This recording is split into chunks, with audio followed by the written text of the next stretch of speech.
Hi friends, मैं हूं मोहित मिश्रा और आपका फिर से स्वागत है मेरे चैनल एमपीपीएससी क्रैक्ड पर। कल हमने स्टोन एज के बारे में चर्चा की थी, आज हम ब्रॉन्ज एज के बारे में चर्चा करेंगे। उसका टाइम पीरियड आप देख रहे हैं 3000 बीसी से 1200 बीसी। ब्रॉन्ज एज इसका नाम इसलिए पड़ा क्योंकि उस समय में जो होमोसेपियंस थे वो ब्रॉन्ज का यूज़ करने लगे थे टूल्स बनाने में। और यहाँ पे कुछ सिविलाइजेशंस के बारे में लिखा हुआ था। मैंने कल आपको बताया था कि कैसे अलग अलग जगह पर लोग डाइवर्ट होने लगे थे। प्लीस्टोस्टीन एज के बाद, आइस एज के बाद कैसे कैसे डाइवर्ट होने लगे अलग अलग दिशा में होमोसेपियंस। उसके बाद अलग अलग सिविलाइजेशन की स्थापना हुई। जैसे यहाँ पे लिखे हुए हैं 4 सिविलाइजेशंस के बारे में लिखा हुआ है। Mesopotamian civilisation, Egyptian civilisation, Indus valley civilisation और वांग हो सिविलाइजेशन। जैसे आपसे देख सकते हैं 4 सिविलाइजेशंस का एस्टेब्लिशमेंट हुआ। इनका टाइम पीरियड अलग अलग था, हम इसके बारे में जानेंगे। लेकिन पहले ये जान लेते हैं कि सिविलाइजेशंस कहाँ कहाँ पर हुए। हमने कल देखा था मैप में कि अफ्रीका से डाइवर्ट हुए हैं इक्वेटोरियल फॉरेस्ट से। हम आज देखते हैं मैप में कि कौन से सिविलाइजेशन कौन सी नदी के किनारे और कहाँ पर स्टैब्लिश्ड हुआ है। सो गाइस, जैसे कि कल चर्चा हुई थी, अफ्रीका से डाइवर्ट होके अलग अलग जगह दिशा पर गए। यहाँ पे इक्वेटोरियल फॉरेस्ट से होमोसेपियन डाइवर्ट होके अलग अलग डायरेक्शंस पर गए थे।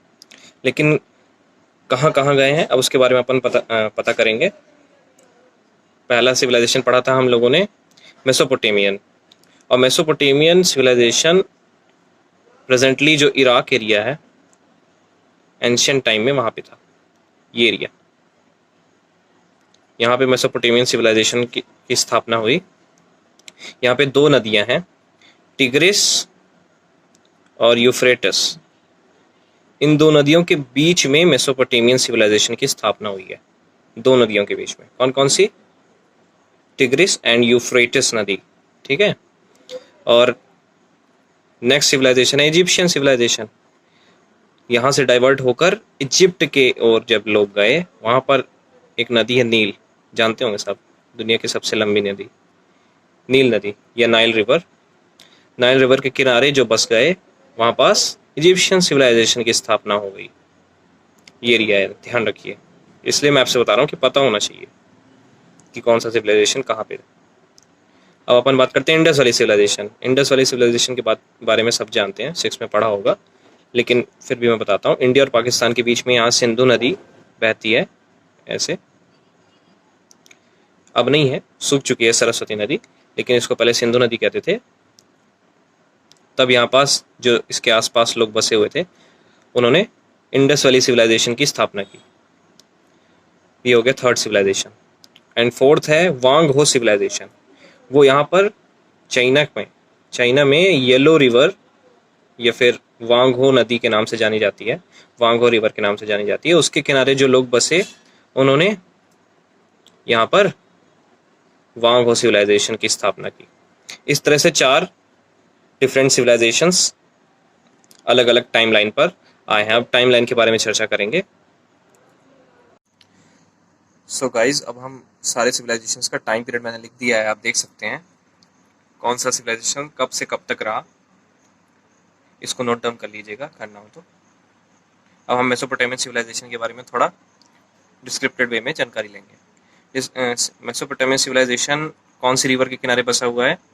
रिवर टिग्रिस एंड यूफ्रेटिस नदी के किनारे। इन दोनों नदी के बीच में मेसोपोटामियन सिविलाइजेशन स्टैब्लिश्ड हुआ। अब हम इसके कुछ 4 रीजन्स के बारे में बात करेंगे जहाँ पर बड़े बड़े एम्पायर्स स्टैब्लिश्ड हुए। जैसे कि सुमेर, यहाँ सुमेरियन एम्पायर की स्टैब्लिशमेंट हुई। सुमेर एक जगह है, ये सदर मोस्ट रीजन को सुमेर कहते हैं। बेबीलोनिया एंड एकड़ और बेबीलोनिया 2 जगह हैं, वो मिडल रीजन कहलाते हैं। यहाँ बेबीलोनियन रूल और अकेडियन रूलर्स राज करते थे, और असीरियन रूलर्स राज करते थे असीरिया में। ये नदर्न मोस्ट रीजन था। तो इन 4 रीजन्स का नाम आपको याद रहना चाहिए। अब हम बात करते हैं हम्मुरबी की। हम्मुरबी एक बेबीलोनियन रूलर था, और वो बहुत ही फेमस रूलर था उस टाइम का। His code was based on tit for tat. वो बहुत ही न्याय प्रिय राजा था। इसका मतलब जैसा जो करेगा उसको वैसे ही सजा मिलती थी। और Mesopotamians firstly make glass wares, और मेसोपोटामियंस ही पहले थे जिन्होंने कांच के अलग अलग सामान बनाए।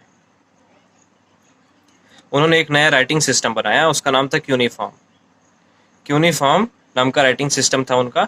और हेनरी रॉलिंसन नाम के एक हिस्टोरियन है, उन्होंने जो क्यूनिफॉर्म स्क्रिप्ट्स थे उनको ट्रांसलेट किया है ऑर्डिनरी लैंग्वेज में। और मेसोपोटामियंस ने सेक्साजेसिमल काउंटिंग सिस्टम डिस्कवर किया था, और उन्होंने पाइथागोरस थ्योरम के बारे में भी कुछ कॉन्सेप्ट्स बताए थे।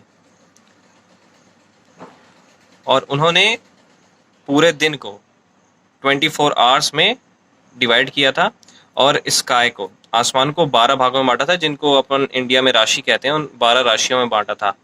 और उन्होंने ही लूनर कैलेंडर्स भी बनाए थे। अब बिना टाइम वेस्ट किए हम इजिप्शियन सिविलाइजेशन के बारे में भी पढ़ेंगे। इजिप्शियन सिविलाइजेशन कौन सी नदी के किनारे बसा है? नाइल रिवर के किनारे।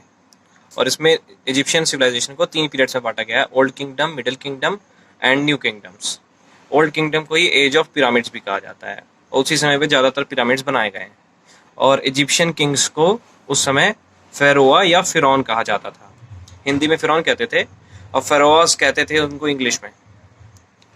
वो क्योंकि नदी के किनारे रहते थे, तो उनका वेजिटेशन और नेचर और जितने भी जानवर होते हैं उनसे ज़्यादा लगाव था, इसलिए वो नेचर की पूजा करते थे, एनिमल्स की पूजा करते थे, और सन ही उनके सबसे इम्पोर्टेंट गॉड थे। और उनका ये मानना था कि शरीर और आत्मा कभी नहीं मरती है।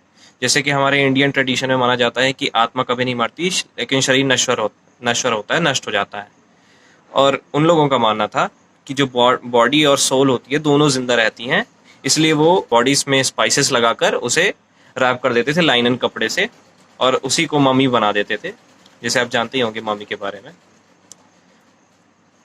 और उसको बॉक्स में रखकर बरी कर देते थे। और इजिप्शियंस ने ही पिरामिड्स बनाए और स्फिंक्स बनाए। स्फिंक्स एक माइथोलॉजिकल एनिमल है जिसकी पूरी बॉडी लायन की रहती है, और फेस जो होता है वो मैन का रहता है, उसको फीनिक्स भी कहते हैं। The great pyramid at Giza in Cairo was build by Cheops या खूफू, जो वो ओल्ड किंगडम के राजा थे। खूफू, चियोप्स भी कहते थे उन्हें। एक हिस्टोरियन थे, शैम्पोलियन नाम था उनका। उन्होंने इजिप्शियन स्क्रिप्ट्स को ट्रांसलेट किया था नॉर्मल लैंग्वेज में। और जो इजिप्शियंस थे उन्होंने डेसिमल सिस्टम के बारे में कुछ कॉन्सेप्ट्स बताए थे, और उन्होंने ये सोलर कैलेंडर बनाया था। सन को देखकर, उसकी दिशा देखकर टाइम कैलकुलेट करते थे, और उसी से उन्होंने कैलेंडर्स बनाए थे। सो फ्रेंड्स, आज हमने चर्चा की इजिप्शियन सिविलाइजेशन और मेसोपोटामियन सिविलाइजेशन के बारे में। अगले वीडियो में हम इंडस वैली सिविलाइजेशन और वांगो सिविलाइजेशन के बारे में डिस्क्रिप्टेड वे में चर्चा करेंगे। हमने कुछ कीवर्ड्स उठाए थे और इन दोनों सिविलाइजेशंस को पढ़े, और मैप के द्वारा भी समझा कि कौन सा सिविलाइजेशन कहाँ था। So thank you guys for watching my videos. जुड़े रहिए MPPSC क्रैक से।